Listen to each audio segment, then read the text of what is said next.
मुझसे सहज नहीं हो। मेरे सोच से परे है कि इतने भीड़ वाले इलाके में आप लोगों ने इतनी पुरसुकून जगह तजवीज़ की और ऐसा बिल्कुल पढ़ाई लिखाई का माहौल बना के रखा है। जब मैं छोटा था तो मैं गांव में रहता था, झांसी जिले का एक गांव था, और 5 साल का हुआ तो स्कूल गया। मेरे जो टीचर थे उनका नाम था अहमद बख्श। 5 वक्त की नमाज पढ़ते थे तो लोग उनको मौलवी साहब कहते थे, हम बच्चे उनको मास्टर कहते, मास्टर साहब को मास्टर साहब कहते। तो जिस दिन मेरा दाखिला हुआ, मेरी बहन का भी दाखिला मेरे साथ हुआ, मेरे से 1 साल बड़ी है। हम दोनों स्कूल में गए तो उन्होंने अपनी गोदी में मुझे बिठाया और पट्टी ले गए थे। लकड़ी की पट्टी होती थी, कड़िया होती थी, कलम होता था, तो उससे उन्होंने पट्टी पे लिखाया श्री गणेश शाह। बहुत खुले दिमाग के थे मेरे पास। फिर जब मैं 1 साल के बाद मेरे पिताजी गए शहर में और एक भगवान राम की फोटो खरीद लाए। फोटो लेके आए तो उन्होंने हमारे घर के बाहर एक छोटा सा कमरा था जहाँ गांव के लोग आके बैठते थे, तो वहाँ पे लगा दिया। तो मैं खुश हो गया अपने मास्टर साहब के पास। मैंने कहा कि आज मेरे पिताजी एक फोटो लाए भगवान राम का, बोले कितनी बड़ी है? तो मैंने कहा कि वो होगी करीब इतनी बड़ी है।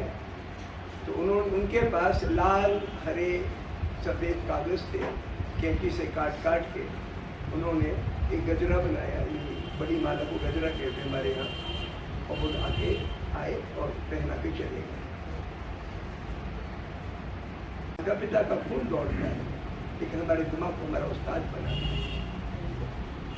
हिंदू बच्चों को मुसलमान मास्टर पढ़ाता है, मुसलमान बच्चों के जिसमें भले माता पिता का खून दौड़ता है, लेकिन उनके जहन को हिंदू मास्टर पढ़ाता है। ये हिंदुस्तान। और पिछले 150-200 साल हो गए इस धरती पे जब से भाप का इंजन बना, बड़े बड़े कारखाने बने, कारखानों की खातिर मुल्कों को गुलाम बनाया गया, लूटा गया। और जब उन मुल्कों ने जिन्होंने लूटा उनके खिलाफ विद्रोह हुए, तो इस तरीके का वर्ग खड़ा किया गया कि आदमी आदमी से जुदा हो जाए। और ये बीमारी अकेले हिंदुस्तान की, सारी धरती पर। मैं दुनिया के तमाम मुल्क देख के आया। हमारे मुल्क में तो एक तकसीम हुआ 1947 में, दूसरा तकसीम पाकिस्तान का हुआ 1971 में। इन एक मुल्क के 3 मुल्क में। लेकिन कुल मिला के हिंदुस्तान जब तकसीम हुआ तो हमारे मुल्क में मरे करीब 10 लाख लोग, बड़ा मुल्क। लेकिन हमसे 3 साल के बाद कोरिया जब बचा तो 50 लाख लोग मरे, बहुत छोटा सा मुल्क। उधर एक मुल्क है अफ्रीका में, उसका नाम है कांगो। उस कांगो मुल्क में 1960 में वो आज़ाद हुआ बेल्जियम से। बेल्जियम एक यूरोप का मुल्क। जब वो आज़ाद हुआ तो वहाँ का एक नेता था, उसका नाम था लुमुम्बा। एक दिन उसने कहा कि हम आज़ाद तो हो गए, लेकिन अभी हमारे यहाँ पे जो सोने की खदानें हैं, टेंटेलम की खदानें हैं, जैसे कंप्यूटर का चिप बनता है, यूरेनियम की खदानें हैं, इन पे कब्जा अभी बाहर की कंपनियों का है, हमें वो हासिल करना है। तो अमेरिका के राष्ट्रपति थे आइजनहावर, उन्होंने तय किया कि this man must be eliminated, इसको खत्म करो इस आदमी। और लुमुम्बा को गिरफ्तार कर लिया, प्रधानमंत्री थे, उनको गिरफ्तार कर लिया गया, बाद में कत्ल कर दिया गया। और वहाँ पे ऐसी डिक्टेटरशिप आई और आपस में कई नस्लें थी, उनको आपस में लड़ाया गया। 35 लाख लोग मरे। जितने भी आपके पास मोबाइल फोन है, कंप्यूटर है, इनके जो चिप होते हैं उसमें टेंटेलम लगता है, और दुनिया का 75% टेंटेलम वहाँ पैदा होता है। लेकिन दुनिया का गरीबतम मुल्कों में से वो है कांगो, CONGO, कॉन्गो, अफ्रीकन मुल्क है। तो ये बीमारी अकेले हिंदुस्तान की नहीं है, ये बड़ी मशीन के द्वारा यूरोप के मुल्कों ने थोपी। और हिंदुस्तान ने क्या किया? असल में होता क्या है, जब किसी क्लास में अपन पढ़ने जाते हैं और अगर बच्चे आइडेंटिफाई करें कि तू मुसलमान है, तू ब्राह्मण है, तू दलित है, तो फिर बच्चे का दिल खट्टा पड़ जाता है, उसको सुकून नहीं महसूस होता। पढ़ाई लिखाई जो होती है वो सुकून के माहौल में होती है। जहाँ आप जाए आप वेलकम तो हो, टीचर की मोहब्बत आपको मिले, दोस्तों का अपनापन मिले, दोस्ती मिले। तो बगैर दोस्ती के माहौल की पढ़ाई लिखाई का कोई माने नहीं। दरअसल मैं कभी सोचता हूँ कि पढ़ाई का आखिर मंजिल क्या है। पढ़ाई की कुल मिला के मंजिल ये है कि आप जैसी हालात है दुनिया को उसको समझ सके, भले और बुरे का, न्याय और अन्याय का फर्क कर सके, और इतनी ताकत आप में हो कि अन्याय के खिलाफ, जुल्म के खिलाफ आप बोल सके। इसी के माने तालीम है। लेकिन हुआ ये, पैगम्बर मोहम्मद साहब ने जो आपने बहुत बड़ी कमाल की, तो मैं उम्मीद नहीं कर रहा था यहाँ पे कि पहाड़गंज में हमारी एक ऐसी भी बेटी होगी जो अंग्रेजी भी तुम बड़े सलीके से बोलती हो, हिंदी भी, उसके अलावा जो बात रखी तुमने बड़ी क्लैरिटी से रखी तालीम के मामले में। मतलब तालीम का अल्टीमेट आपने 4-5 सेंटेंसेस में आपने उसको बयान कर दिया, बहुत क्लैरिटी है। लेकिन उसी को मैं बताना चाहता हूँ कि तालीम का इम्तहान जिंदगी का असली वो होता है कि आपने जो सीखा उससे आप दूसरों को लूटेंगे या उसका इस्तेमाल करके दूसरे की दुख तकलीफ में मदद करेंगे, जुल्म को जुल्म करेंगे। अल्लाह ताला ने जुबान दी है कि जुल्म को जुल्म कर सके। अगर आपने वो नहीं किया तो आपकी जुबान को तजुर्म नहीं। तो खैर मेरे मौलवी साहब ने, वो मेरे से उम्र में 48 साल बड़े थे, और कोई फर्क नहीं किया उन्होंने। ब्राह्मण लड़का क्लास में आ जाए, दलित लड़का क्लास में आ जाए, मुस्लिम लड़का या लड़की क्लास में आ जाए, कभी फर्क किया नहीं। और ये हम लोगों को डाला कि तुम अपने घर में ब्राह्मण हो गए, तुम अपने घर में मुसलमान हो गए, तुम अपने घर में दलित हो गए, यहाँ तो सब बराबर है। और वो चीज़ डबल हो जाती है। एक वाक्य और उनकी ज़िंदगी को सुनाता हूँ, फिर कुछ बात रखता हूँ। 1947 में मुल्क आज़ाद हुआ और टुकड़े हो गए, तो हमारे ललितपुर में खतरा पैदा हो गया। मुसलमान डर गए कि साहब ये यहाँ पे हिंदू महासभा के लोग मार न डालें। तो हमारे माँ साहब का जो है अपॉइंटमेंट था उस वक्त, मैं पैदा नहीं हुआ, फिर मेरे गाँव में नहीं दोस्त, वो दूसरे गांव में उनकी नौकरी थी। एक दिन घर आए तो घर में ताला पड़ा था, उनका घर हिंदू मोहल्ले में। तो पूछा हमारे घर के लोग कहाँ गए? बोले साहब ललितपुर के सारे मुसलमान भोपाल के लिए निकल गए, कुछ कम निकले, वो सवेरे निकले, हो सकता है गाड़ी न मिली हो तो स्टेशन पर बैठ गए। हमारे मौलवी साहब स्टेशन पर पहुँचे, उनका घर वहीं, परिवार वहीं। उन्होंने कहा ये तो गांधी का मुल्क है, गांधी जिंदा है, तुम्हें जाने की जरूरत है, अपन जो है पहले वहीं मरेंगे। वो लौटे, 4 परिवार लौट के आ गए, बाकी परिवार भोपाल चले गए। फिर कुछ दिनों के बाद मेरे अब्बा और दूसरे लोग गए पूरी दवा। यानी उस माहौल में जबकि आपको जिंदा रहने का भी खतरा हो, अगर आप अपने पड़ोसियों पर भरोसा कर सकें, इससे बड़ी बात दूसरी क्या हो सकती है? यह है इल्म। आप जो किताब में पढ़ो कि पड़ोसी का हक समझो, उन पर भरोसा करो, और इसका इम्तिहान होता है कठिन वक्त में। और अगर आपने उस वक्त इस तरीके का व्यवहार कर लिया तो न केवल आपने अपने परिवार का बल्कि लोगों का हौसला बढ़ाया। तो ऐसे तमाम लोग, यहाँ बड़ा हिंदू राव है आपके पास, हमारे एक दोस्त हैं, वो रहते हैं उधर ओखला, बुजुर्ग है, मेरे से करीब 10 साल बड़े, गुलाम हैदर साहब, रहने वाले जो यूपी के रामपुर के पास एक कोई कस्बा है, वहाँ के रहने वाले हैं, लेकिन बाड़ा हिंदू राव में रहते थे और 9-10 साल के ही थे उस वक्त जब हिंदुस्तान पाकिस्तान का बंटवारा। बड़ा खौफ है, लेकिन वो गांधी जी की स्पीच सुनने के लिए उधर है वो क्या नाम, गांधी स्मृति, अब यहाँ से मैं क्या बताऊँ कहाँ, इंडिया गेट के आगे है, वहाँ जाया करते थे और वहाँ से हिम्मत लेके आते थे, नहीं तो छोटे बच्चों को खौफ जाता हूँ इस तरीके की।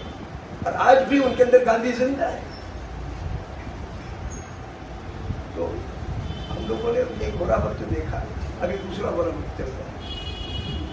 और मैं आता रहता हूँ सदर बाजार में, पर्चे बांटता हूँ, लेकिन मुझे सुकून नहीं, क्योंकि लोगों के दिलों में जो वेलकम होना चाहिए, मास्टरों को देखो तो जब आप क्लास में दाखिल हो गए, कॉलेज में स्कूल में दाखिल हो गए, तो आपके अंदर भेदभाव नहीं होना चाहिए, लेकिन है बच्चे आते हैं, बच्चे एक दूसरे से वो मोहब्बत नहीं करते जो होनी चाहिए। तो ये चीज़ 30 बरस से देख रहे हैं, जब से मंदिर आंदोलन चला उसने फिजा खराब कर दी। तो जब मसीही आंदोलन चला तभी मैं अपने बारे में थोड़ी और डिटेल जानकारी दे दूँ, ताकि मैं मौलवी साहब ने मुझे 5वीं तक पढ़ाया, फिर 12वीं पास मैंने ललितपुर से कि मेरा परिवार ललितपुर में शिफ्ट कर गया था कुछ सालों के लिए, फिर गाँव वापिस में बाद में पहुँचा, तो उसमें मैंने 12वीं पास की, फिर BSc मैंने 86 से पास की और MSc मैंने आगरा कॉलेज से पास की। फिर मैं IIT दिल्ली आ गया PhD करने। IIT एक इंजीनियरिंग कॉलेज है कुतुब मीनार के पास, वहाँ मैं PhD करने 1967 में आया। मेरी पैदाइश 1948 की है, आज़ादी के करीब 7 महीने बाद में पैदा हुआ। और फिर मेरी नौकरी लग गई IIT में, 6 साल 5 साल मैंने पढ़ाया एज ए लेक्चरर। फिर मैंने इस्तीफा दे दिया, मैं अमेरिका चला गया। अमेरिका में एक चीनी प्रोफेसर से मेरा वास्ता हुआ, उन्होंने मुझे बुलाया था और उनके साथ मेरा 6 साल मैंने काम किया। समंदर के पानी में हाइड्रोजन और ऑक्सीजन के अलावा ड्यूटेरियम भी होता है, उसको कम खर्चे पे अलग भी किया जा सकता है। और मिट्टी जो होती है उस मिट्टी में लिथियम होता है, और लिथियम का एक न्यूक्लियर रिएक्शन है, तो उससे अपन ट्रीशियम भी पैदा कर सकते हैं। इस तरीके से जैसे गुड़ और चीनी होती है, उसी तरीके से हाइड्रोजन के 2 आइसोटोप कहलाते हैं, एक का नाम है ड्यूटेरियम और एक का नाम है ट्रीशियम। और इन दोनों को अगर बहुत गर्म कर दें तो उससे बहुत गर्मी पैदा होती है, मतलब अपनी उसको गर्म करने में जितने अपन बिजली या चीज़ खर्च करेंगे उससे करीब 500 गुनी फिर गर्मी पैदा होती है। जो 2 रिएक्शन होते हैं न्यूक्लियर रिएक्शन, इस पर मैं काम करता हूँ। 5 साल काम किया, 6 साल अमेरिका में। तो गांधी पे बचपन से, चूँकि मेरे अब्बा गांधी जी के साथ तो रहे 1 महीने, लेकिन आज़ादी की लड़ाई में 12-13 साल वो घूमते गए। और उनके उस्ताद थे अहमद पहलवान, जेल जाते थे आज़ादी की लड़ाई में। तो इस तरीके का माहौल हमारे घर में था। तो गांधी तो मेरी श्रद्धा तो थी, लेकिन जब मैं चाइनीज़ प्रोफेसर लियू से मिला अमेरिका में और उनकी गांधी की समझ देखी, तो मेरी गांधी पर काफ़ी नफरत बढ़ गई और मैं मानने लगा कि बंदूक की ताकत से बहुत बड़ी ताकत सच्चाई की ताकत। खालिद गफ्फार खां गांधी जी के एक साथी थे जिसको सरहदी गांधी कहते थे, तो उनके बारे में भी मैंने पढ़ा और मेरी नॉन वायलेंस पे, सच्चाई पे मेरी श्रद्धा बढ़ती। लेकिन एकाएक एक घटना घटी जिससे मेरी जिंदगी की माने बदली। हुआ ये कि 1982 में, 1982 में इसराइल ने हमला कर दिया लेबनान में। पूरे मुल्क पे नहीं, वहाँ जो फिलिस्तीनी कैंप थे वहाँ हमला किया। 20,000 लोग मारे गए, निहत्थे बच्चे, औरतें, बूढ़े। तो जब मैं यूनिवर्सिटी में बात करता था प्रोफेसरों से, साइंटिस्टों से इस लड़ाई के बारे में, तो लोग बात करने से डरते थे, क्योंकि अमेरिका इसराइल को मदद कर रहा था। और ये इसराइल कौन सा मुल्क है? इसराइल वो मुल्क है जिसका नाम 1948 तक फिलिस्तीन है, वहाँ के रहने वालों को फिलिस्तीनी कहते थे। वहाँ पर 1902 से, ये पहले भी कुछ यहूदी रहते थे, 15% हो गए, 10-12%, लेकिन धीरे धीरे अंग्रेजों के द्वारा लाए गए और उनकी तादाद बढ़ के करीब 25-30% हो गई। तो उनने आतंकवादी कार्रवाइयाँ करके वहाँ पे जो मूल निवासी थे फिलिस्तीनी उनको भगा दिया और उनके मुल्क पे कब्जा कर दिया, मुल्क का नाम भी बदल दिया। तो ये इसराइल की शुरुआत थी। 1982 में जब मुझे एहसास हुआ तो मैंने तय किया कि मैं हिंदुस्तान लौटूँ, मतलब मुझे नौकरी मिल जाए तो, और मैं जितने भी गरीब मुल्क हैं उनके बीच में आपसी दोस्ती पैदा हो। तो मुझे चांस की बात थी कि IIT में एक प्रोफेसर की जगह खाली थी और वो मुझे मिल गई। तो 1983 में मैं हिंदुस्तान आया, IIT ज्वाइन कर ली मैंने। ये मिशन लेके आया कि मुझे गरीब मुल्कों को आपस में मिलाना, Pakistan, Bangladesh, Sri Lanka, China, Iraq, Iran, ये सब मुल्क जो भी हैं इन सबको आपस में जोड़ना। और जब भी मौका लगा मैं गया इन मुल्कों, अरब मुल्कों में मैं अल्जीरिया गया, इराक के विद्यार्थी मेरे साथ PhD करने आए, ईरान के मेरे साथ तो नहीं आए लेकिन ईरान के विद्यार्थी भी IIT में PhD करने आते थे, उससे मिलते थे। साउथ अफ्रीका गया एक मरतबा, तो कोशिश की, बांग्लादेश नहीं जा पाया लेकिन पाकिस्तान तो गया, चाइना गया और कई देशों में घूमा। और इसी एतबार से गया, मैं जाता तो था साइंस की मीटिंग अटेंड करने, लेकिन कोशिश ये करता था कि वहाँ पहुँच के मैं आम लोगों से थोड़ी बात करूं और उन प्रोफेसरों से तजवीज़ करूं जिसके दिमाग में तंग दिली ना हो, नफरत ना हो, और वो महसूस करे कि हुकूमतें जुदा जुदा है लेकिन इंसान तो सब एक है। तो इस तरीके से मैं घूमता था। फिर 6 साल की नौकरी के बाद मैं अमेरिका गया 1 साल के लिए, फिर उसी यूनिवर्सिटी में, इसका इस बेटी ने जिक्र किया, यूनिवर्सिटी ऑफ मेरीलैंड में मेरी जीसस क्राइस्ट की अम्मा थी।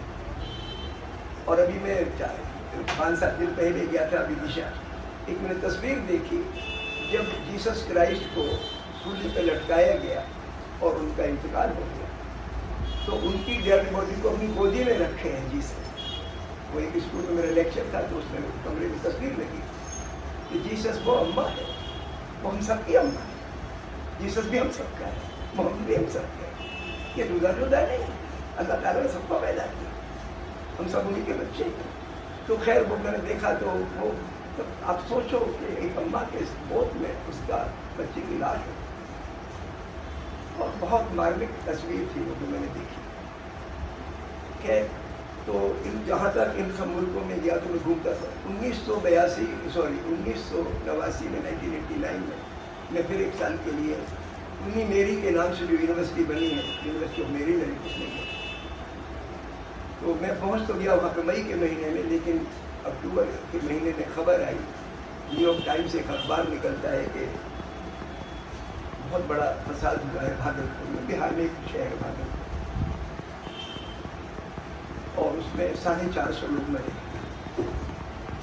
बाद में पता लगा कि उसमें 950 लोग मरे, 50 सिंध और 900 मुसलमान।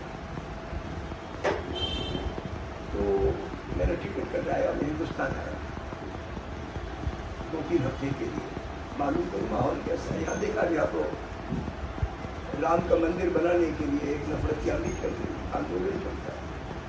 मैं लौट के वापस किया, तो फिर मैंने 6 जनवरी 1990 को एक बैठक बुलाई हिंदुस्तानियों की यूनिवर्सिटी मेरीलैंड, और उस यूनिवर्सिटी में 36 लोग।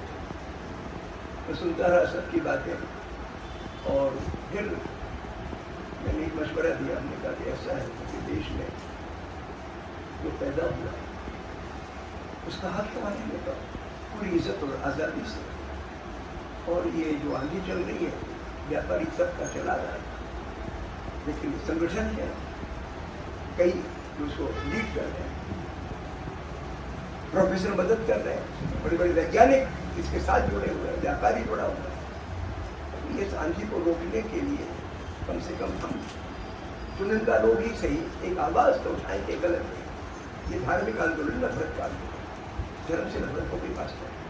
हमने एक कैंपेन चलाया 2-2.5 महीने, उसके बाद फिर एम्बेसडर से मुलाकात की, फिर एक संगठन बनाया जिसका नाम रखा फोरम फॉर सेकुलर इंडिया, और फिर मेरा 9 महीने का यात्रा में वहाँ अमेरिका, 9 महीने का टाइम पूरा लौट के हिंदुस्तान आया।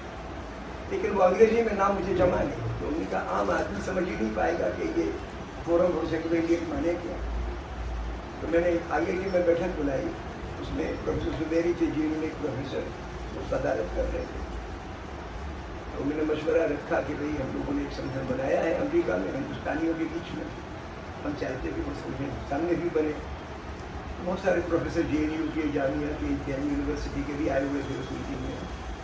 कई लोगों ने मशवरा दिया कि ऐसा है कि संगठन तो बहुत सारे हैं जो फिर वारियत का काम करते हैं, आप उसी में काम करिए, मैं किसी से मिल तो तुम्हें बात होगी। फिर मैं चला गया इंदौर, वहाँ पे 29 लोग बने थे जूनी इंदौर के इलाके में। अक्टूबर 1989 मैं उधर गया, 5 दिन रहा इंदौर में, किसी कॉन्फ्रेंस में गया था, लेक्चर दिया, उस इलाके को घूमा, फिर लौट कर आया। तो फिर 17 जुलाई 1990 को फिर एक बैठक की IIT में, और उसमें मुनीश रजा दिल्ली यूनिवर्सिटी के वाइस चांसलर थे, वो आए हुए थे, और भी कई लोग थे। तो फिर एक संगठन बनाया, उसका नाम हम लोगों ने रख लिया सद्भाव मिशन। सिंगल पॉइंट एजेंडा था कि हम फिरकावारियत का ज़मीनी रेजिस्टेंस खड़ा करेंगे, नॉन वायलेंट रेजिस्टेंस खड़ा करेंगे, ये काम करता है।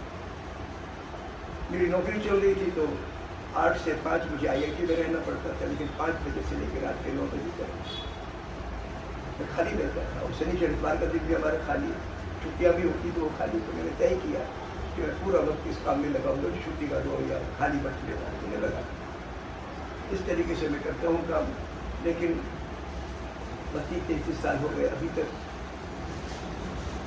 मुल्क का माहौल सुधरा नहीं बल्कि बिगड़ता चला। तो कहने को तो ये है कि भाई समंदर में हमने एक बूंद डाली इंसानियत की, लेकिन माहौल सुधर नहीं पाया। लेकिन आप लोग जैसे लोग हैं तो फिर अपन मिल के काम करेंगे तो उम्मीद है कि अपन इसमें फर्क आ सकते। एक बात तो मेरे दिमाग में ये है कि दिल्ली की कुछ पॉकेट्स में,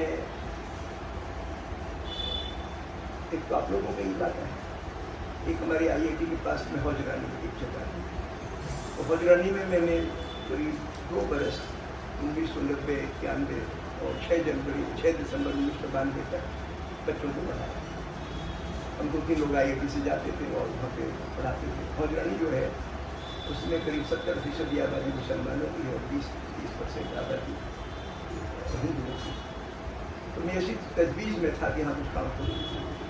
फिर जब 6 दिसंबर को पूरे देश में माहौल बिगड़ गया, मस्जिद गिर गई, बाबरी मस्जिद, और कर्फ्यू लग गया, तो मैंने कर्फ्यू वाले इलाकों में काम किया। मैं मैंने हमारे साथियों, और शाम को हम फेरी निकालते थे, 8-10 लोग जमा होकर किसी न किसी इलाके में, कभी ओखला में, कभी पुरानी दिल्ली में, कभी नई दिल्ली में, कभी हौज खास में, कभी कहीं ऐसी फेरी निकालते।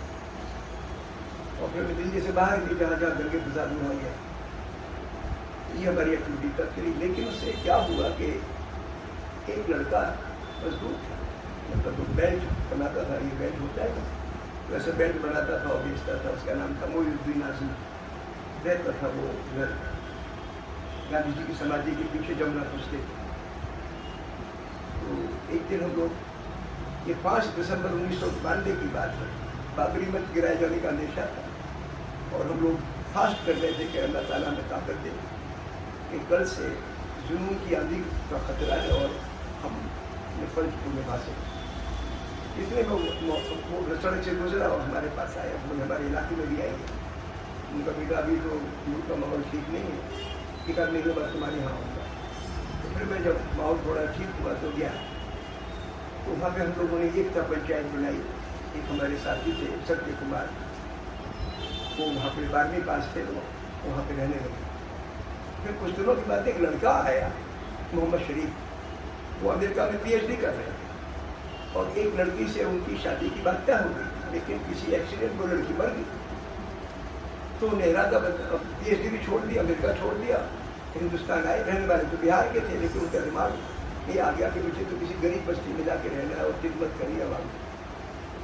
तो मुझे मुलाकात हो गई, मैं किसी बस्ती में वो झुकी मैंने, मतलब वो झुकी ऐसी थी जमुना पुष्टी की, उस वक्त के नीचे की मिट्टी गीली रहती, आप पाँव रखेंगे तो कीचड़ में सन जाएंगे।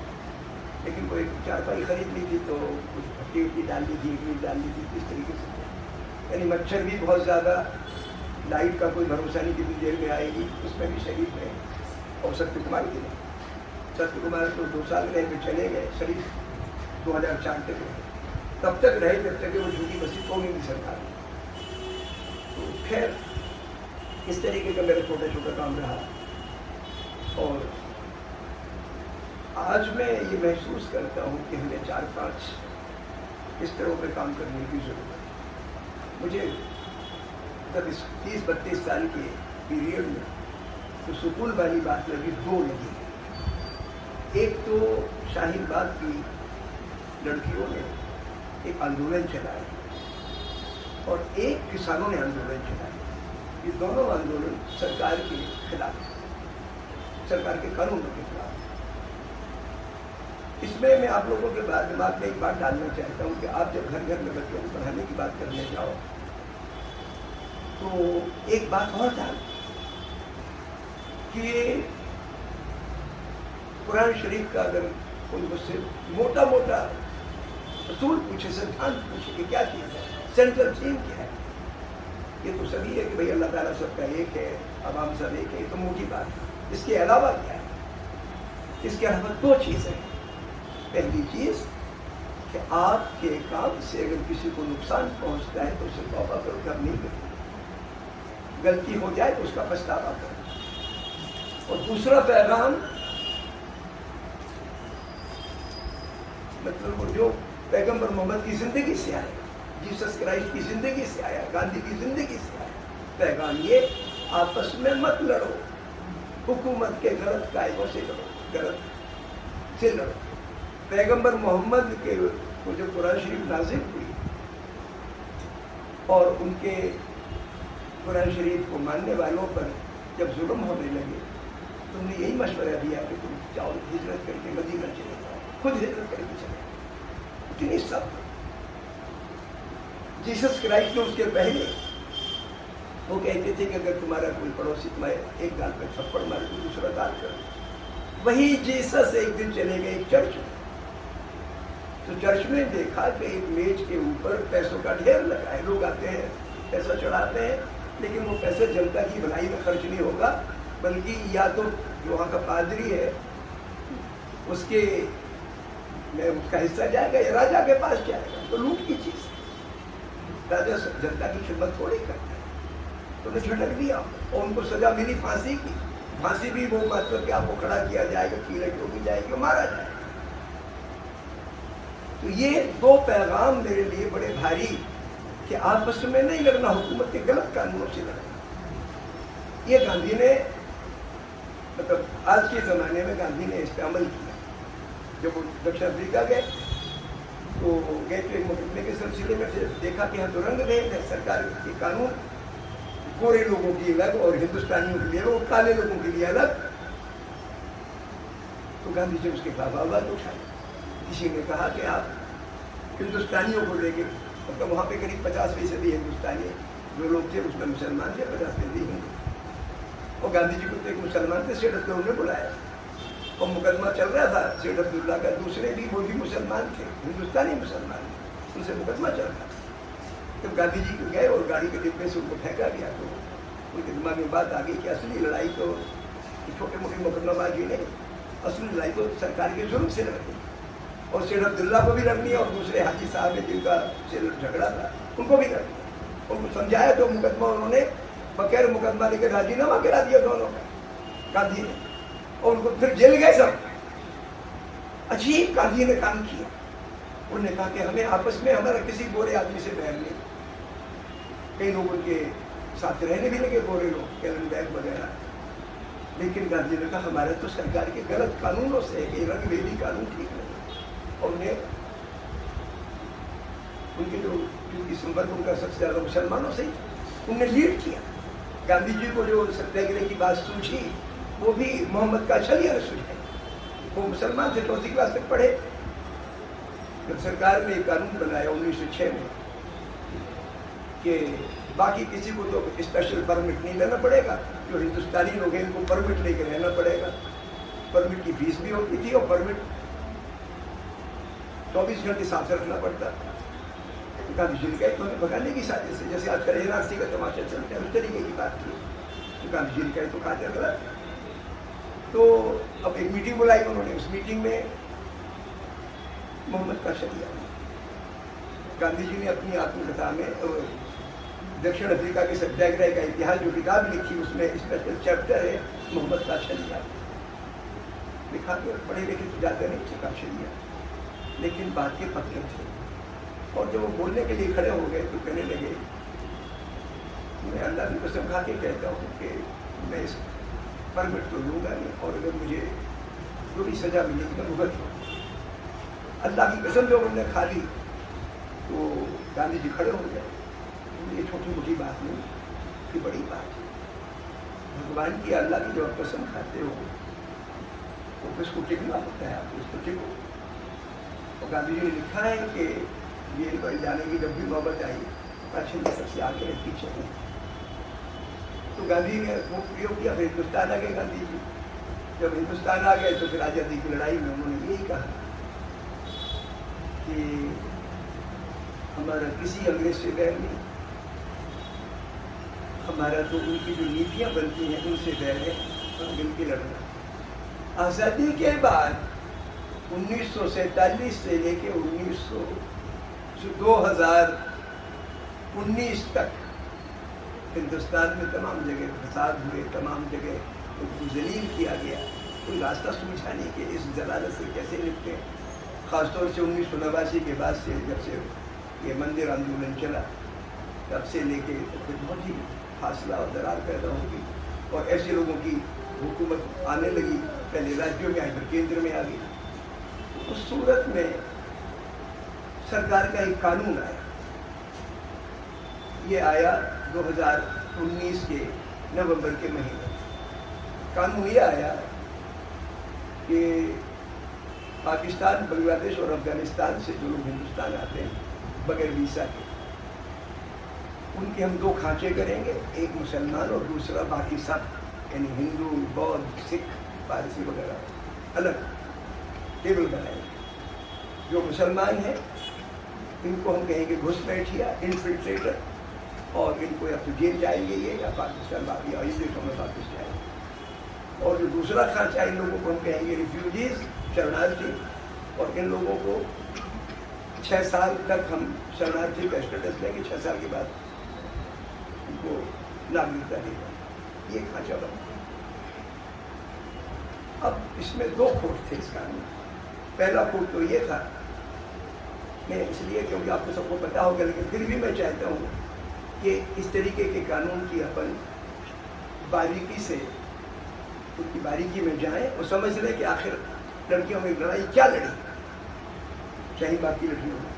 हुआ ये कि इस कानून में मतलब पाकिस्तान, बांग्लादेश और अफगानिस्तान से जो लोग हिंदुस्तान आते हैं उसमें कोई धार्मिक प्रताड़ना की वजह से, रिलीजियस परसिक्यूशन की वजह से आते होंगे 2-4% लोग। ज़्यादातर लोग तो काम की तलाश में आते हैं। आजकल हिंदुस्तान से बांग्लादेश की अर्थव्यवस्था बेहतर है। तो एक बार मैं मालदा गया, मुर्शिदाबाद पश्चिम बंगाल में, अभी 1 साल पहले, तो हर जगह ट्रक लगाए गए। कितना ट्रक? कम से कम 60-70 ट्रक खड़े थे प्याज से भरे हुए। मैंने लोगों से पूछा कहाँ जा रहे हैं? मैं सरहद पे गया था, बांग्लादेश और पश्चिम बंगाल की सरहद। उन्होंने कहा साहब यहाँ बेचने, वहाँ बिकता है प्याज और भी माल जाता है, और ये बांग्लादेश में नहीं बिकता। बांग्लादेश के अंदर जाके ये ट्रक खाली हो जाएंगे, फिर बांग्लादेश के ट्रक इनको बंदरगाह पे ले जाएंगे, वहाँ से दुनिया में प्याज बिकने जाएंगे। ये तजारत होती है। मजदूर भी सवेरे काम करने बांग्लादेश चले, वहाँ मजदूरी ज़्यादा मिलती है, तो मालदा मुर्शिदाबाद से वहाँ चले जाते हैं। पहले उल्टा होता था। अरे भाई, इस धरती पर अवाम की आर्थिक हालत बहुत कमज़ोर है।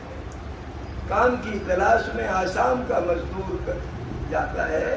केरल में आसाम गया तो वहाँ पता लगा कि बहुत सारे लोग काम करने, उनकी औरतें घर में, बच्चे घर में, आदमी काम करने वहाँ गया है केरल। जब केरल गया पिछले साल तो पता लगा कि वहाँ से घर के लोग काम करने के लिए मिडिल ईस्ट गए। खासतौर से नर्स बन जाती है ना ये लड़कियाँ, तो काम करने वहाँ जाती हैं। ये तो पूरी दुनिया में चल रहा है कि भाई जहाँ आपको काम धंधा मिलेगा वहीं आप जाओगे रोजगार की। तो हमारे मुल्क में भी अगर बांग्लादेश से आता है, हाँ कुछ होंगे 100 में से 2-4 लोग जो धार्मिक तंगी की वजह से कि हमें तंग करते हैं तो चले आए होंगे, लेकिन 90% आदमी तो रोटी रोजी की तलाश में आता है। हमारे मुल्क के भी 3 करोड़ लोग अमेरिका में, चीन में, ताइवान में, अफ्रीका में, मिडिल ईस्ट में है, 3 करोड़ है। अकेले अमेरिका में 40 लाख, करीब 15 लाख कनाडा में, इस तरीके से फैले हैं सब लोग। 80 लाख के करीब मिडिल ईस्ट में, नेपाल में बहुत सारे तमाम मुल्कों में थे। तो ये कि भाई मजदूरों में जो आदमी रोटी की तलाश में हिंदुस्तान आया, बगैर वीसा के आ गया, उसको आप 2 खांचे क्यों? तो मजदूरों में भेदभाव न कर, ये गलत था। दूसरी चीज क्या थी? ये तो पूरी प्रॉब्लम का 10% हिस्सा था। असल बात ये थी कि इसके कुछ दिन पहले आसाम का NRC आया। NRC माने नागरिकता रजिस्टर। उसका मैं बताऊं आपको, मैं जाता रहता हूँ आसाम। प्रॉब्लम क्या है? जब देश बटा अपना, उस देश के बंटवारे के समय बहुत सारे मुसलमान डर के मारे आसाम से पूर्वी पाकिस्तान चले गए, वाले को बांग्लादेश। लेकिन वहाँ पहुँचे तो वो भी गरीब मुल्क, अपना भी गरीब मुल्क, उनको रहने की जगह नहीं मिली। तो साल भर के बाद तो निकल तो वापस जाएंगे, काम धंधा भी नहीं, लौटेंगे। तो लौट के आ गए। नेहरू जी प्रधानमंत्री थे, वहाँ पे लियाकत अली प्रधानमंत्री थे पाकिस्तान के। तो समझौता हुआ दोनों के दरमियान कि मार्च 1951 तक जो आदमी पाकिस्तान गया और फिर लौट के वापस आ गया, वो यहीं का नागरिक माना जाएगा। ऐसा रजिस्टर बनाया जाएगा। तो उसको कहते हैं NRC, national register for citizens. लेकिन वो सिर्फ आसाम के लोगों के लिए बनाया गया। आसाम के लोग ही गए थे उधर, तो लौट के आए, बाकी तो नहीं हुआ। तो जब हुआ दूसरा मौका आया 1971 का, कि 1971 में भी जब वहाँ पर बांग्लादेश बनाने की लड़ाई चल रही थी, तो बहुत सारे लोग वहाँ से हिंदुस्तान आए, हिंदू भी आए, मुसलमान भी आए। फिर जब लड़ाई खत्म होगी, बांग्लादेश बन गया, तो मुसलमान तो लौट गए, हिंदू नहीं लौटे। कुछ मुसलमान भी नहीं लौटे, लेकिन हिंदू बड़ी तादाद में यहीं रुक गए, क्योंकि 1 साल यहाँ रहते रहते हो गया, तो तुमने अपने ठिकाने बना लिए। फिर तो कौन जाए, उनको दूरी को करनी है तो नहीं गए। मुसलमान चले गए, लेकिन उनमें भी थोड़े से रुक गए।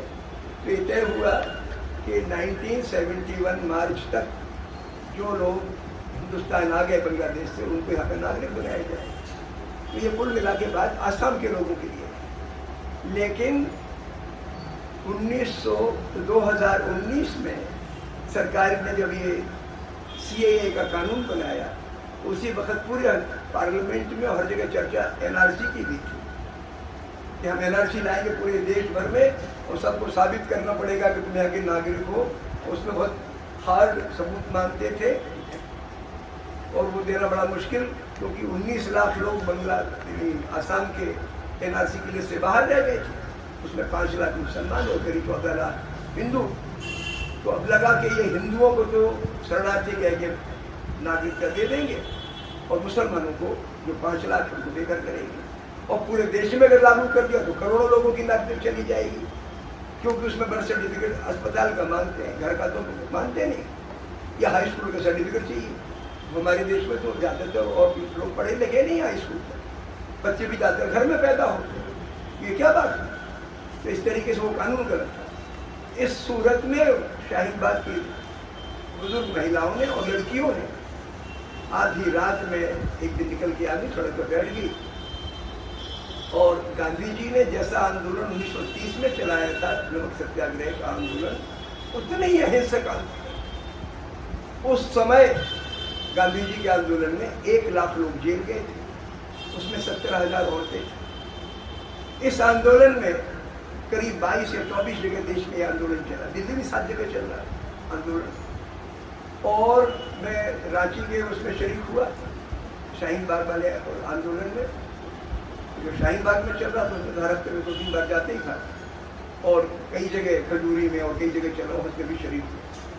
हर जगह टोटली नॉन वायलेंट, किसी किस्म की गाली गलौज नहीं, किसी किस्म का तफरका नहीं, हिंदू मुसलमान का भेदभाव की बात चर्चा नहीं, बहुत सलीके का आंदोलन था। तो मुझे तो गांधी जी की याद आ गई। लेकिन फिर वो दंगा हुआ दिल्ली में, उसके बाद कोरोना आ गया तो आंदोलन, लेकिन वो आंदोलन बेकार नहीं थे। पूरे मुल्क में सरकार की जो एनआरसी लागू करने की मुहिम थी वो रुक गई। ये बहुत बड़ी कामयाबी थी उसकी। तो इसलिए मैं महसूस करता हूँ कि जो हमारे लिए ईसा मसीह पैगंबर मोहम्मद ने रास्ता दिखाया कि आपस में नहीं लड़ना। ठीक है, आप हिंदू पड़ोसी आपसे या आपके बच्चे से बुरा सलूक करेगा, पाकिस्तानी कह के जलील करेगा, कुछ करेगा, लेकिन इसमें सब डिफिशन हमारा फोकस हमेशा सरकार की गलत नीतियों पर, सरकार से लड़ने पर ही होना है। ये हमें अपने दिमाग में रखना है। यह असली तालीम ये है। बच्चों को आप उर्दू पढ़ा देंगे, हिंदी पढ़ा देंगे, हिसाब पढ़ा देंगे, साइंस पढ़ा देंगे, अच्छी चीज़ है, बच्चे अपने पाँव पर खड़े भी हो जाएंगे। लेकिन एक खोखलापन अंदर है। खोखलापन अंदर का तब भरता है जब अपन सच्ची बात कहने की सलाहियत पैदा है और सच्ची बात को पकड़ते हैं और उस पर टिकते हैं। और ये ताकत बहुत है अपने हिंदुस्तान की लड़कियों में, ख़ासतौर से लड़कियों में।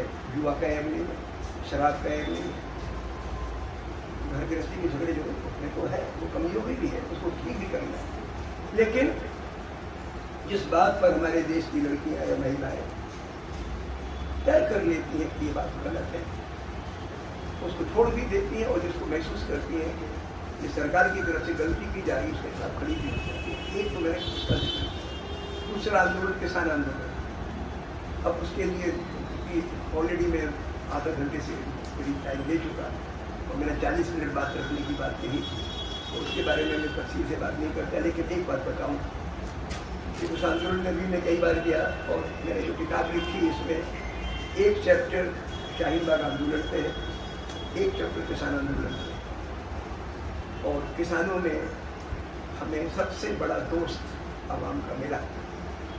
करीब 50% हिंदुस्तान की आबादी किसान।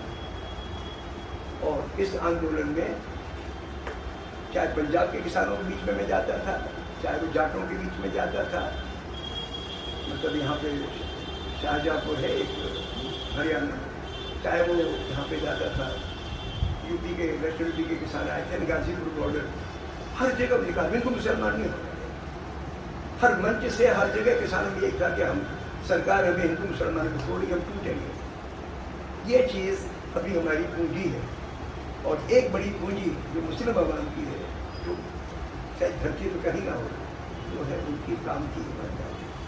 बहुत सारे आरएसएस के लोगों से मैं मिलता हूँ, वही मानते हैं कि भाई अगर अपन किसी मैकेनिक के पास जाओ, किसी और कारीगर के पास जाओ, तो अपन जब 20 रुपये देंगे तो वो 18-17 रुपये का काम करेगा। लेकिन मुसलमान के पास जाओ तो 20 रुपये की जगह 21 का 22 का। ये जनरल बात है, और उनके हुनर के बारे में लोग ज़्यादा भरोसा करते हैं। भले ही आज के लिए आरएसएस के लोग हल्ला मचाए फिर रहे हो कि सब मुसलमानों का बहिष्कार करें, लेकिन बहिष्कार करने में खुद ही नहीं कर सकते, क्योंकि वो उनसे मुनाफा कमाएगा। लेकिन मैं 20 से और 19 की बात नहीं करता। एक आखिरी बात कह के अपनी बात खत्म करता हूँ। 2015 में जब सरकार मोदी जी की आ गई केंद्र में, तो बल्लभगढ़ एक शहर है फरीदाबाद जिले में, उसके बगल में एक गांव है अटाली, बड़ा गांव, करीब मेरा अंदाजे के करीब 20,000 आबादी हुई। तो वहाँ एक दंगा हो गया, मैं गया, मैं और खदीजा, एक बहुत अच्छी सोशल एक्टिविस्ट है खदीजा, हम दोनों गए। हाँ, हुआ ये था कि 2009 तक वहाँ पर एक कच्ची मस्जिद थी, बारिश में लोग नमाज नहीं पढ़ सकते थे क्योंकि छत नहीं थी उसकी, और धूप गर्मी में मतलब दोपहर की नमाज अदा करने में बड़ी दिक्कत आती थी। तो गाँव के लोगों से बातचीत की, उन्होंने कहा कि तो पक्की कर दो इसको, यानी छत डाल दो उसको। तो खंभे खड़े कर लिए गए, सरिया और उसके कंक्रीट के, तो छत डालने की बारी आई। 2009 की बात। तो कुछ आरएसएस माइंडेड लोग चले गए हाँ उसमें अदालत में कि ये गांव पंचायत की ज़मीन पे मस्जिद बना रहे हैं, तो उन्होंने रोक लगा दी, स्टे लगा।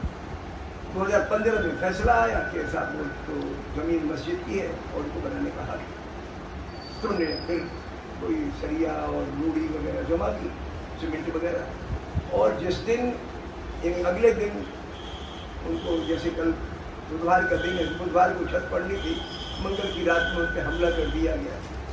25-26 लोग बहुत बुरी तरह से घायल कर दिए गए और 25-26 घर जला दिए गए मुसलमानों। पुलिस आ गई तो पुलिस उन लोगों को हिफाजत के लिए थाने दे गई, मुसलमान परिवार, ताकि वो बाल बढ़ा क्या बेचारे। तो अगले दिन मैं उसे मुंबई गया हुआ था, खदीजा का फोन किया, मैंने कहा अगले दिन चले, मैं रात में आ रहा हूँ, कल चलेगी। अगले दिन गया, उन लोगों से बातचीत की तो फिर वहाँ पे लोगों से बात करके मैंने कहा गाँव चलते हैं। गाँव में मुसलमानों के घर तो बंद थे, बाकी लोगों से बातचीत की, लेकिन मुझे बड़ा बेचैनी हुई कि लोग सच नहीं बोल रहे थे। गाँव में जो लोग थे वो, मैंने पूछा, कुछ बुजुर्ग लोग ताश वास खेल रहे थे, मैंने कहा कि हमको मस्जिद का झगड़ा हुआ। मैंने कहा कि मस्जिद, कोई मस्जिद नहीं। मुझे शर्म आई अपने ऊपर के लिए, 70-75 साल के आदमी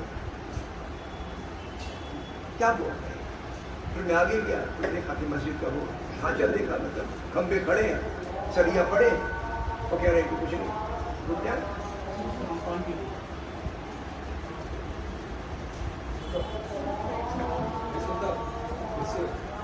अटाली फिर मैं चैन नहीं पड़ा, मुझे उस दिन तो लौट आया। एक दिन फिर किया, मैंने कहा गाँव में कोई बुजुर्ग टीचर हो, उससे बात करूँ उसके ज़रिए, क्योंकि गांव के लोग टीचर की इज्जत करते हैं, तो उसके ज़रिए थोड़ा माहौल बदलने की कोशिश करूँ। तो मैं फिर चला गया और एक रोज़ तो हमारे साथ सच्चर साहब के, जिनकी वो कमेटी की रिपोर्ट आई, सच्चर कमेटी की रिपोर्ट वाले सच्चर चीफ जस्टिस थे, वो दिल्ली हाई कोर्ट के बुजुर्ग आदमी, उन्हें वो सब कागज भी पड़े कि वो सही फैसला है कोर्ट का कि ये जमीन मस्जिद की है और उस पर तब उनका हक था। खैर उनको तो चले आए। फिर मैं अगले दिन फिर गया तो एक टीचर के दरवाजे पे गया तो दरवाजे के सामने 10-12 लोग बैठे थे के नीचे, टीचर घर पे थे। कुछ देर में टीचर भी आ गया। एक बूढ़ा आदमी उनसे कहता है कि मुसलमान बड़े गद्दार होते, खाते देश का है, बजाते पाकिस्तान। उनका आपके गाँव के मुसलमान करते क्या? अरे कुछ नहीं, मजदूरी करते हैं, हमारे खेतों में काम करते हैं। मैंने निकल गया मुझसे, मैंने कहा आप समझ लें कि मजदूर और किसान देश का खाते ही नहीं, देश को खिलाता है। तो आधे लोगों को मेरी बात ठीक नहीं, हम कहा किसी को जलील न करें इस तरीके से। फिर मैं उस दिन तो लौट आया। फिर मैंने 5 अहम सच्चाइयों पे अमल करें एक नोट लिखा, 20,000 कॉपियाँ निकाली और जगह जगह बांटा। वो 5 बातें आपके सामने रखता हूँ। तो हमारी अगली जो लड़ाई है उसका ये बुनियाद, ये 5 असूल। पहली सच्चाई, मजदूर, कारीगर और किसान चाहे किसी मजहब के हों, देश का नहीं खाते, देश को खिलाते हैं। किसी मेहनत कश के प्रति ये दुर्भावना न रखें कि वो खाता देश का है, बजाता दूसरे देश का है। ऐसा सोच देशद्रोह है। दूसरा, कंकड़ का जवाब पत्थर या तोप से देना, जो बुलडोजर से दिया जाता है, ये दिमागी पागलपन है, वहशीपन है, इससे शोषण, ये दिमागी पागल, इससे आजाद है। तीसरी बात, किसी शख्स या कम्युनिटी यानी समुदाय के प्रति नफरत आपको एकजुट कर सकती है। मुसलमानों का हुआ दिखा के हिंदू एकजुट हो सकते हैं, सिखों का हुआ दिखा के मुसलमान एकजुट हो सकते हैं, या हिंदुओं का हुआ दिखा के सिख एकजुट हो सकते हैं। तो किसी शख्स या समुदाय के प्रति नफरत आपको एकजुट कर सकती है और उससे आप कमजोरों को कुचल सकते हैं, लेकिन इससे आपकी आत्मा मिट्टी में मिलेगी। इस पाप से बचें। चौथी बात, मिलिट्री की तोपें,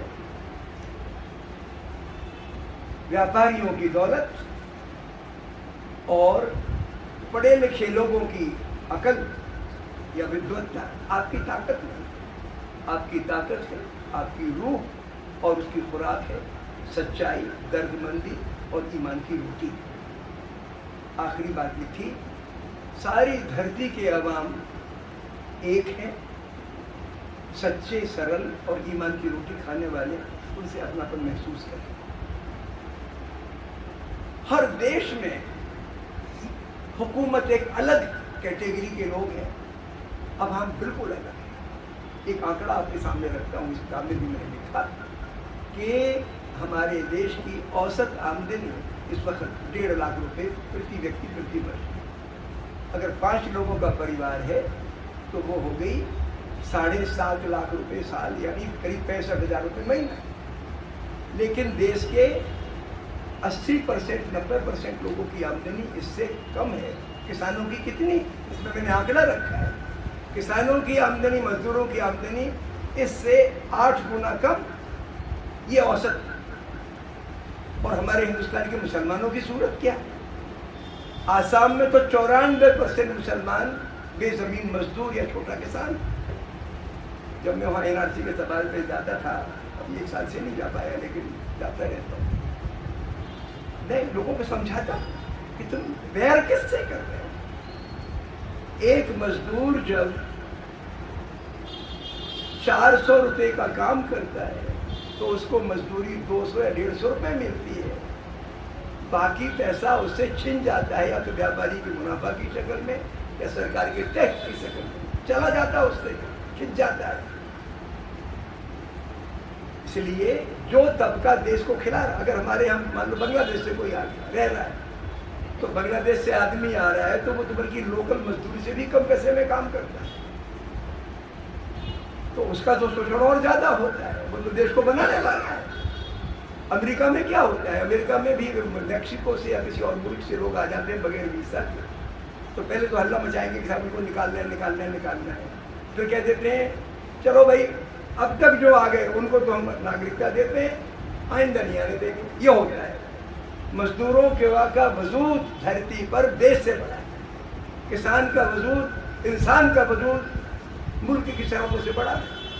सरहदें तो व्यापारियों ने और दुकानदारों ने और हुकूमतों ने बना रखी, इंसान तो सब एक ही है। इसलिए हमारे सामने कई मसले हैं। पहला मसला तो ये है कि जिस इलाके में हम रहे, जहाँ जिन स्कूल में बच्चे पढ़ने जाएं, वहाँ पर उनको जलील ना होना पड़े। इसका रास्ता क्या निकाला जाए? इसका रास्ता ये है कि जिन स्कूलों में आपके बच्चे पढ़े, उन स्कूलों के टीचर्स से रास्ता कायम करें और उन बच्चों से भी पूरी क्लास में अगर 40 बच्चे हैं और 4-5 बच्चे अच्छे मिल गए तो हमारे 2 बच्चों का गुजारा हो जाएगा। जरूरी नहीं है कि पूरी क्लास के बच्चे उनके दोस्त बने, 2-4 दोस्त चाहिए। हमारे दोस्त हैं, एक जैसे ही है, अमेरिका में रहते थे, बीच में वो उनकी वाइफ तरनू तो बहुत ही आला इंसान है, तो उनके मन था कि अपने बच्चों को हिंदुस्तान की तरबियत और तहजीब से वाकिफ कराए, तो अमेरिका छोड़ के चले आए हिंदुस्तान। जब आए तो एक बच्चा था उनका, अली, 3री क्लास में था, छोटी बेटी थी समीरा, वो कक्षा 1 में थी, तो उनके दाखिले कराए गए। अब DPS में दाखिला तो हो गया अली का, क्लास में जाए तो वो एक तो बेचारा बहुत ही, उसका जो रंग था बहुत साफ था, बहुत ही गोरा था और बहुत ही हैंडसम। तो अब अपने यहाँ क्या है कि बाकी बच्चे अपने आप को जब थोड़े सांवला महसूस करते हैं तो फिर चढ़ाते हैं, लेकिन वो बड़ा सीधा सच्चा अली, मुझे, मेरा नाम विपिन है तो मुझे विपिन अंकल कहता था। तो हमने कहा बेटा तेरा क्या पूरा स्कूल गया था? कहने लगे तो किसी ने मेरा पेन छीन लिया, किसी ने मेरी पेंसिल उठा ली, तो मैं मांगू तो कोई क्या करूँ, हंसे तो देना। मैंने कहा कि ठीक है, तुम्हें जो करना हो कर लो, मैं बगैर पेंसिल के ही अपनी टीचर को सुन लूँगा। पढ़ने में होशियार था, आजकल डॉक्टर बन गया वैसे वो लड़का। तो मैं बता रहा हूँ कि लेकिन धीरे धीरे उस क्लास में 2-3 बच्चे फिर उसके दोस्त बन गए, तो उसको फिर ठीक लगने लगा। तो मैं चाहता हूँ कि बच्चों का हौसला बढ़ाएं कि स्कूल में दे शुड नॉट एक्सपेक्ट कि every child will behave nicely. बस 2-4 बच्चे हर क्लास में, और पूरे मास्टर में 1-2 मास्टर अच्छे जरूर मिल जाएंगे। हर कौम में, हर मजहब में कुछ लोग भले लोग होते ही, तो वो मिल जाएंगे, उसी से संतोष करें। जब मैं IIT में पढ़ाता था, अब तो रिटायर कर गया, तो हमारे यहाँ मुसलमान बच्चे सिर्फ 1% होते थे, 1.5%। 8,000 बच्चे पढ़ते थे और 8,000 बच्चों में टोटल मुस्लिम बच्चों की तादाद 1000 में 15 तो 8000 में 100 सवा 100 इतनी होती थी। और वो भी आपस में मिलते जुलते नहीं थे, कोई किसी हॉस्टल में, कोई किसी हॉस्टल में, कोई किसी कोर्स में, कोई किसी कोर्स में। लेकिन मुझसे अगर कोई मिल लेता था तो उनको लगता था कि 4 मास्टर अगर ठीक से बात नहीं कर रहे हैं, एक ठीक कर लेता है तो उनको सुकून मिलता था। उनको ये नहीं लगता था कि ये आई थी हमारे लिए परदेश से। तो एक काम तो ये करना है, और एक काम ये करना है कि इन बच्चों की, जैसे हमने किताब लिखी राम भरत में, एक और किताब लिखी जिसका नाम है हुदैबिया की सुलह। ये हमारे साथी हैं प्रोफेसर मोहम्मद हाशिम कुरैशी, ये जेएनयू में पढ़ाते थे ज्योग्राफी, अब रिटायर करके, मेरे से 2 साल बड़े हो गए, 3 साल। और ये किताब मैंने खुद लिखी, वो भी जो आपने किताब रखी ना रामायण, इसमें से भरत का चरित्र निकाल लिया। और इसमें हमने मोटी बात ये रखी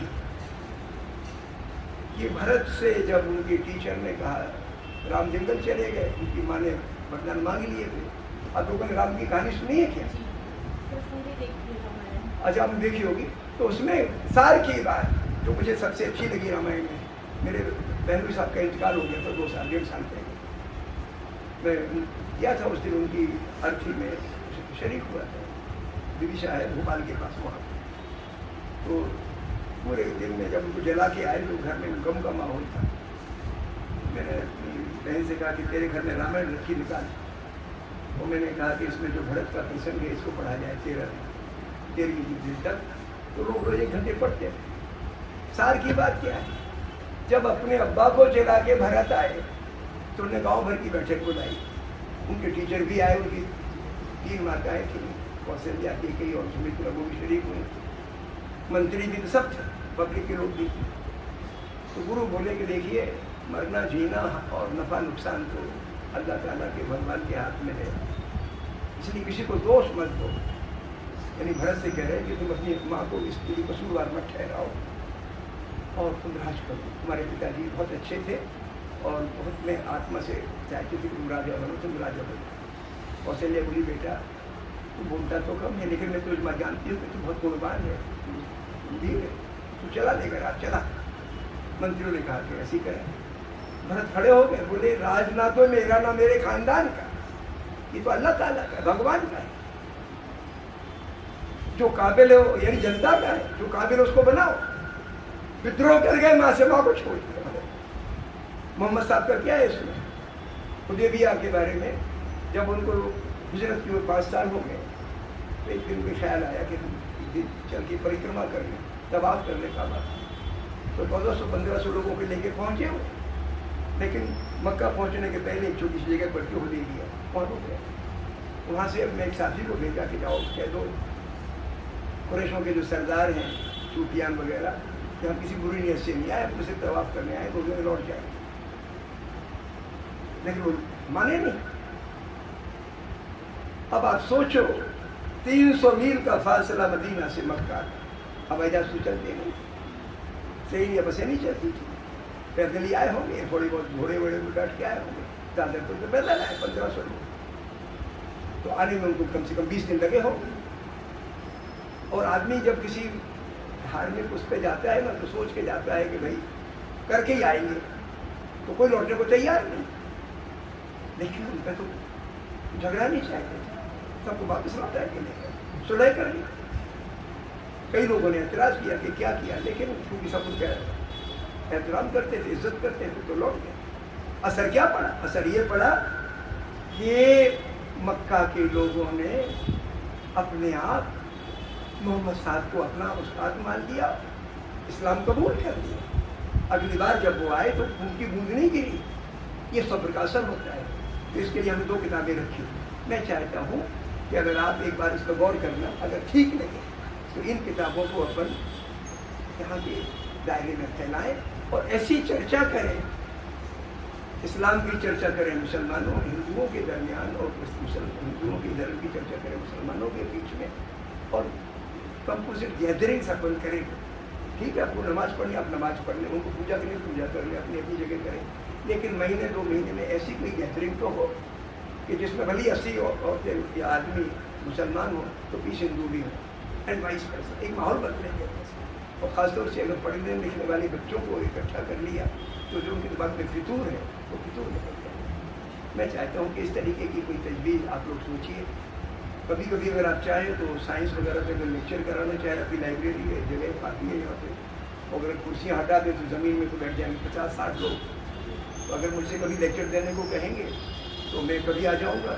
मैं चाहता हूँ कि यहाँ पर इस मोहल्ले में 100 लोग, भले उसमें 80 मुसलमान हो, 20 हिंदू हो, या 20 मुसलमान हो 80 हिंदू हो, जैसा मुनासिब समझे जैसा हो, ऐसे तैयार हो जाएं कि अगर इस इलाके में कोई बदमनी फैलाने की कोशिश की जाएगी तो ये 100 लोग घर में छुपेंगे के लिए बाहर आएंगे, लाठी खाने के लिए या पत्थर खाने के लिए या बंदूक खाने के लिए।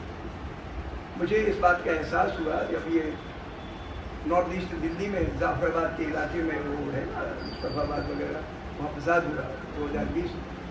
मैं गलती मेरे से होगी, मुझे उम्मीद नहीं थी कि फसाद होगा। तो जब फसाद चालू हुआ तो 23 तारीख को चालू हुआ, तो 23 के 24 को, अब वहाँ जुनून में थे लोग, को कोई सुन नहीं रहा, लेकिन बिल्डअप इसका 20 तारीख से हो गया, तो 20 फरवरी से। अगर हमारे 10-20 साथी वहाँ होते तो फिर हम टाल भी सकते थे इस बात। तो इसलिए कम से कम और पूरे देश भर की तो अपन बात ना करें, अपने मोहल्ले की बात करें, और यहाँ एक माहौल ऐसा बनाएं अपन कि लोग एक दूसरे की बात को समझें। तो एक तो मुझे ये किताब देनी है, ये मेरे पास The right of education, which is represents literally the equality of education, and equality comes with equity. Other than attitude, there is a difference. How can we make people understand? How can we, invite people to come and to talk to us, to show their highest intellectual to us? Sir किस चीज़ की ज़रूरत है, मैं इस चीज़ में बहुत confuse हूँ। Since we are working for the education, and how can we save people like you, how can we bring forward the people like you, how can we feed their mind with an honest intellect? I need to know sir. Thank you. ठीक है बेटा, मैंने बड़ी गंभीर बात कही। Classy के साथ मैं इसलिए बात करती हूँ ताकि लोगों को ये समझना है कि वो आया कहाँ से। होता ना रोटी पहले आई या अंडा, वो बस छोटी चीज इंसान को मारता है, उसका एक पॉइंट कहाँ से आया है वो जानना हमारे लिए बहुत ज़रूरी है। इसलिए मैं थोड़ा खुलासे से बात करती हूँ ताकि हम लोग हिस्ट्री समझेंगे, अगर हम पास समझेंगे तो अपने प्रेजेंट से जुड़ सकते हैं।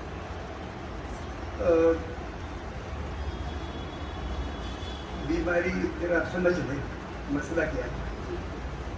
1969 में अहमदाबाद में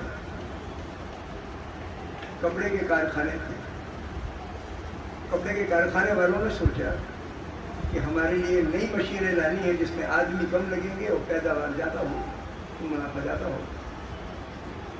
तो उनके कारखानों में हिंदू भी काम करते थे, मुसलमान मजदूर भी काम करते थे, लेकिन उन लोगों ने एतराज़ किया। RSS से मदद मांगी कि आप हमारी मदद करो। तो उन्होंने कहा कि ठीक है, हिंदू मुसलमानों को झगड़ा करा देते हैं और झगड़ा हो जाएगा तो फिर आपस में न बढ़ेंगे और ये मांग नहीं कर पाएंगे कि आप हमें निकालो मतलब। और वो कोई 6 महीने लगा चला। लगभग उसी समय बम्बई के नज़दीक भिवंडी एक जगह है। तो क्या होता था कि जब हम आज़ाद हुए तो उस वक्त ज़्यादातर कपड़ा बड़े कारखानों में बनता था, या जुलाई हाथ से लोग सुखाते थे, थोड़ा बहुत कपड़ा उससे भी बनता था, और जुलाई उसको हैंडलूम पे उसका कपड़ा बना। लेकिन ज़्यादातर कपड़ा कारखाने में कहना। 1960-65 के आसपास एक मशीन आई, छोटी मशीन, पावर लूम कहते हैं। कपड़े के कारखाने की लागत तो सैकड़ों करोड़ रुपए होती थी, उसकी लागत तो 20,000 रुपये, 2 लाख रुपये। तो वो आसानी से कोई भी आदमी लगा सकता है। तो भिवंडी में जब पावर लूम लगाई जाने लगी तो उसमें मजदूर तो ज़्यादातर हिंदू और मुसलमान दोनों ही थे, बल्कि मुसलमान भी ज़्यादा ही। लेकिन जब उन मुसलमानों ने सोचा कि हम इसके मालिक भी बन जाएं, तो फिर वो वहाँ के जो हिंदू मालिक थे उनको एतराज़ हुआ और वो शिवसेना को और BJP को ले आए। BJP तो नहीं उस वक्त होती थी, RSS को ले आए और इस तरीके से झगड़ा हुआ चालू। करीब 5,000 लोग मर गए। ये किताब की बात नहीं कि कुरान का अपमान किया या रामायण का अपमान किया, वो कुछ नहीं। कुरान भी जिंदा था, रामायण भी थी, गीता भी सब हो ये रहा है। तो हुआ क्या, उससे एक बात साबित होगी व्यापारियों के दिमाग में, इनका बैर मुसलमानों से नहीं, इनका बैर है किसानों से, इनका बैर है मजदूरों से। अगर हम ये समझ लें कि ये धार्मिक झगड़ा संपन्न वर्ग के द्वारा पैदा कराया जाए, आरएसएस तो नौ करे, बजरंग दल और विश्व हिंदू परिषद का नौ करे। हिंदुस्तान में आजादी के पहले भी, जब 1925 में आरएसएस बनी, उसके पहले हिंदुस्तान में अंग्रेजों ने अपना जाल फैला रखा था, जमींदारों का, सूदखोरों का, अफसरों का जाल, और वो आम आदमी को जानवर से भी बदतर, कमतर मानते थे। तो जब आरएसएस, गांधी जी ने आजादी का आंदोलन चाहा कि सब बराबर, छुआछूत भी मिटेगा और शोषण भी मिटेगा, अंग्रेजों का जो कपाई हड़प के इंग्लैंड जारी वो भी रुकेगी, तो इन जमींदारों को बड़ी बेचैनी हुई, हिंदुस्तान के इलीट क्लास को, बड़ी अफसरों को, सूदखोरों को बड़ी बेचैनी हुई। वही गांधी के खिलाफ खड़े हो गए। अब आज़ादी की बात करते तो कोई सुनता नहीं कि आज़ादी की खिलाफत कर रहे हो तुम, तो इन्होंने ये धर्म का झगड़ा चालू कराया। एग्जैक्टली वही चीज 1969 में हिंदुस्तान के व्यापारियों ने बवाल खड़ा करके ही चालू। मुख्य बात यह है कि ये आर्थिक खुदगर्जी और शोषण की दुर्भावना के दबा के रखो, कुचल के रखो आवाम को, इसकी पैदाइश है ये फिरकावारी है।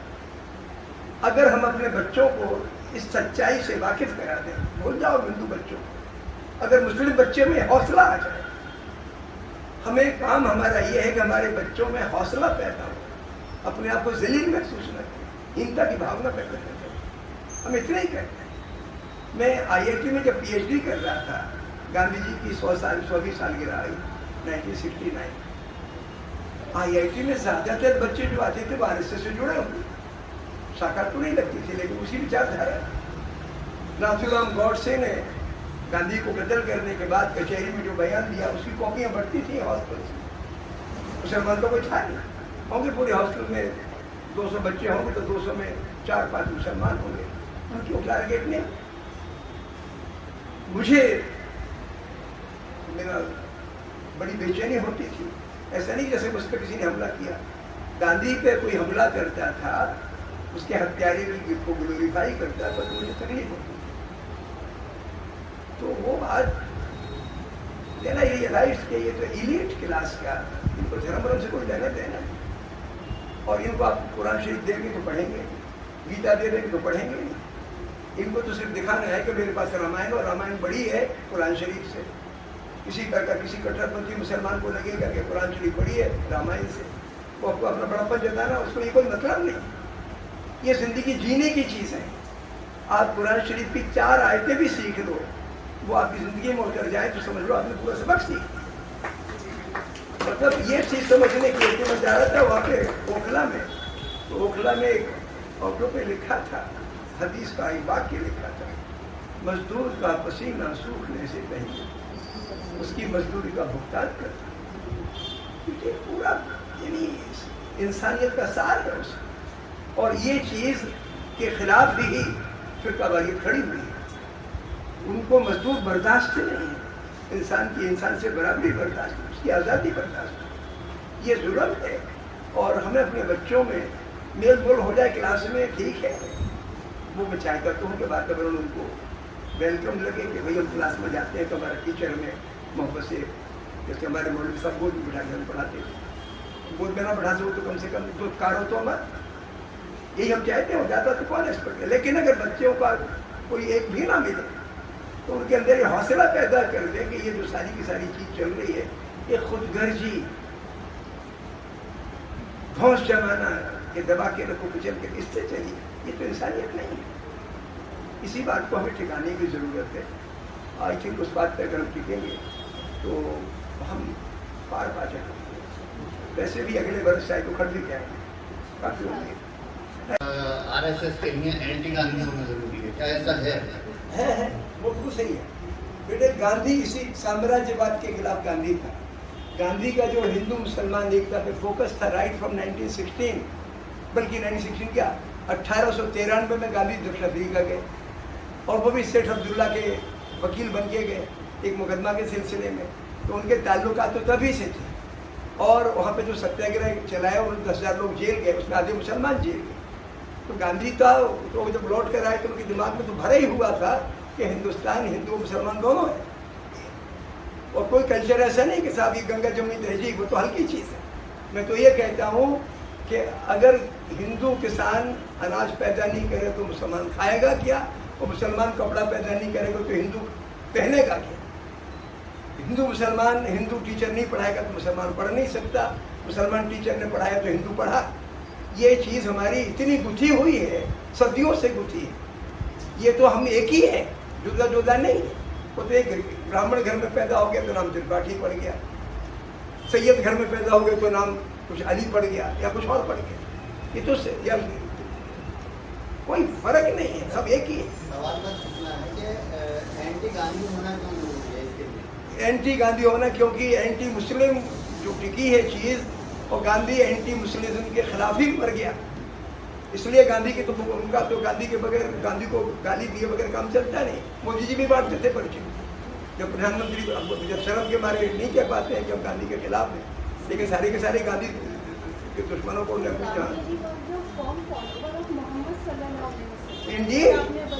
जी जी। और बल्कि वो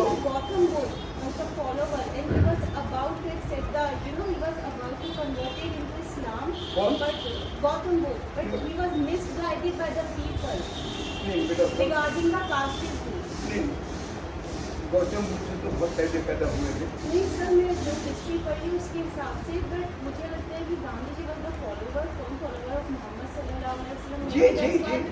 He was the reviving the teachings of Islam and the teachings of Muhammad sallallahu alaihi wasallam. सही है, लेकिन गौतम बुद्ध थे वो तो पैगम्बर मोहम्मद के 700-1200 साल पहले पैदा हुए। तो गौतम बुद्ध की बात अलग है, लेकिन तुम्हारी बात में कुछ सारा आँखों पे और कुछ सच्ची बात है बेटा। तेरा सोच पैगम्बर मोहम्मद का जो बारे में जो बता रही हो, शाद की वो किताब बड़ी मशहूर है। बल्कि एक आदमी का नाम और देखो, एक आदमी बड़ा गजब का हुआ फिलिस्तीन में, उसका नाम है मुबारक अवार। उसने क्या किया, जब देखा उसने कि बड़ा जुल्म चल रहा है फिलिस्तीनियों के ऊपर, तो उसने इस्तेफादा करके एक आंदोलन चालू किया कंकड़ फेंकने का, कि टेंट में मारने आएंगे तुम पत्थर फेंकना। इसमें चोट तो किसी को लगती नहीं, बट अपना रेजिस्टेंस प्रोटेस्ट जाहिर करो। जैसे हमारी शाहीन बाग की लड़कियाँ बैठ गई सड़क, just express that protest. Sir हमने बैठ तुम गई थी? नहीं सर, हमारे एरिया में प्रोटेस्ट हमने लीड किया था। ईदगाह वाला जो प्रोटेस्ट था वो शाहीन बाग के पास सेकंड पोजीशन में आया। अच्छा। And we lead that. Good, हमें इसी की तलाश थी। 1 लाख सत्याग्रही हैं, क्योंकि 22 जगह चले, हर जगह हजार लेडीज उसमें शरीक हुई, तो करीब 2 लाख ये सत्याग्रही, तो सत्याग्रही हो गए। इसी की जरूरत है, 2 लाख सत्याग्रही कम नहीं है। I think we can change the politics. कहना बस उनसे यही कहना है कि जय श्री राम और अल्लाह में सिर्फ अल्फाज का फर्क है, चीज़ तो एक ही है। जिस ऑलमाइटी को आप राम कह के याद करते हो उसी को हम करते हैं, लेकिन तुम्हारा जो तुम धौंस जमा रहे हो इसमें राम का तो तुम नाम ले रहे हो, तुम्हारे पीछे तो घमंड है, तुम्हारे पीछे तो घृणा है। एक हराम से क्या ताल्लुक उसका। कई लोग जब एक लेडी है इसकी अनीसा किदवई ने किताब लिखी 1947-48 में जब फसाद हुए, अब तो इंतकाल हो गया उनका। वो उस किताब में उन्होंने क्या, मुसलमानों की भीड़ आती थी अल्लाह अकबर कह के, हिंदुओं की भीड़ आती थी हर महादेव करके कदा करती। वो अल्लाह अकबर अल्लाह का नाम थोड़ी है। जिस इंसान के अंदर जुनून हो, दूसरों को मारने की नियत हो, वो अल्लाह से क्या माने उसके। भले लफ्ज़ में अल्लाह का इस्तेमाल करे, लफ्ज़ में राम का इस्तेमाल करे, शंकर का इस्तेमाल करे, वो तो पागलपन की इंतहा है। इसको कोई मतलब थोड़ी है। अल्लाह ताला शब्दों में नहीं बने, वो बदलना है बेटा अपन को। हर स्कूल में मेरा सिर्फ इतना ही है, 2 मास्टर तलाश और मिलेंगे। जिस स्कूल में 10 मास्टर हैं, 1 या 2 मास्टर मिल जाएंगे जो खुले दिमाग हैं। इधर एक स्कूल है जिसमें गालिब गए थे नौकरी करने अजमेरी गेट पे, एंग्लो वाले, उसका प्रिंसिपल गजब के हैं। उसमें ज़्यादातर बच्चे मुसलमान हैं, हो सकते हैं हिंदू भी होंगे, मेरा अंदाज है कुछ हिंदू भी होंगे उसमें। नहीं लेकिन भाई वो तो स्कूल नहीं, लेकिन वो स्कूल के एटमॉस्फेयर लाखों में एक है। मैं तो हाँ बढ़ते थे, तो ऐसे स्कूल चाहिए करेंगे हम लोग, माहौल बदलेंगे। 331 साल पुराना स्कूल है सर, 331 साल। हाँ बहुत पुराना स्कूल है बेटा। नॉर्थ इंडिया का सबसे पुराना स्कूल। जी जी जी। तो इस आज तो गजल सुना दूँ। एक दिन मैं जा रहा था टिकट का रिजर्वेशन कराने, तो मुझे फिक्र रहती है इसी बात की कि नफरत बहुत है, क्या करें। तो मैंने सोचा कि जब हम मर जाएंगे तो हम सब एक ही होंगे ना। तो दरबार वफा के नाम से अल्लाह ताला के दरबार को दरबार वफा कहा, उसी का उसी पे गजल। लेकिन मेरा कई दिनों से गला बैठा हुआ है, इसलिए खुल की आवाज़ नहीं आएगी, तो शायद मैं माइक का इस्तेमाल कर लूँ।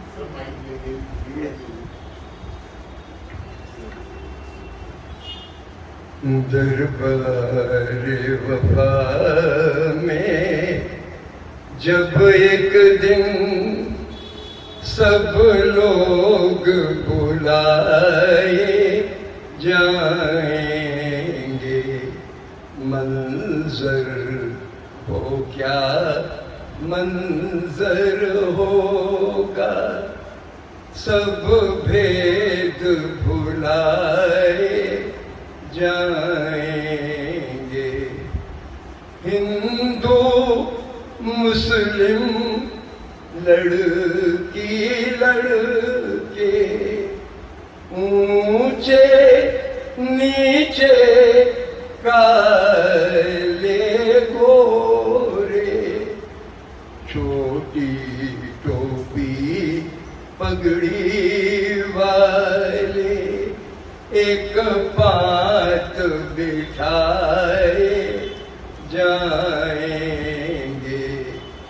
दरबार वफा में जब एक दिन मेहनत पे बसर करने वाले, आपस में मदद करने वाले, सच की खातिर मरने वाले, सब लोग जिलाए जाएंगे।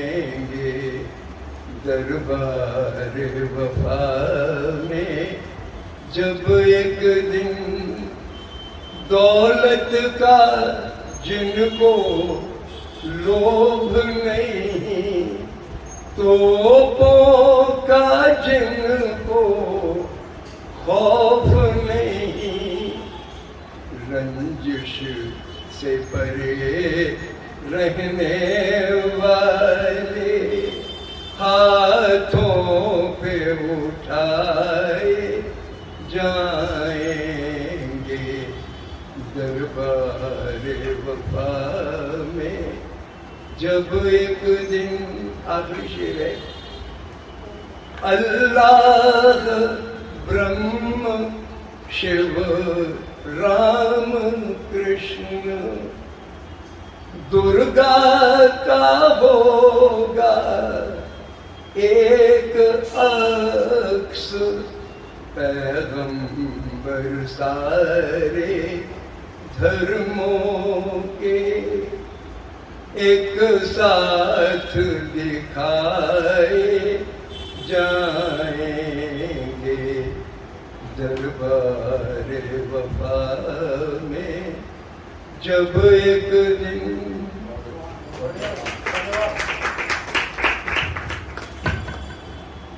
किसी का कोई और सुझाव होगा। ये किताब है मेरे पास।